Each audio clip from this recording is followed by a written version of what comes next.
ఆ 1000 పద్మములతో పూజ చేయటం, అట్లాగే కోరిక కొలది రాజ్యముని కోరుకుండేవాడు 10 కోట్ల పుష్పాలతో పార్థివలింగాన్ని పూజించాలి. అట్లాగే శివలింగానికి చందనం, మంచి గంధం అభిషేకం, అట్లాగే మంత్రపూర్వకంగా మారేడు దళములతో పూజించడం సర్వశ్రేష్టం.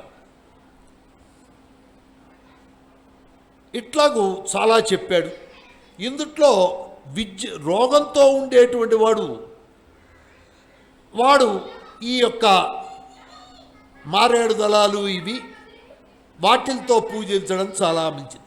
విద్య కావాలనుకున్నాడు, విద్యాకామస్తథా యస్యాత్ తదర్థేనార్చయేత్ శివం. విద్యాకాముడు ఆ కరవీర పుష్పాలు వాటితో కోట్లో సొగం చేయి, నీకు ఫలితం వస్తుందన్నాడు. మధురంగా కంఠధ్వని కావాలి, అప్పుడు ఈశ్వరుణ్ణి నెయ్యితో అభిషేకించమన్నాడు. శత్రునాశం కోరేటువంటి వాడు లక్షార్చన చెయ్యాలి. అట్లాగే శత్రు మోహాన్ని కోరేటువంటి వాడు కరవీర పుష్పాలతో, అట్లాగే జ్ఞానముని కోరేటువంటి వాడు శంకరుణ్ణి పూజించాలి.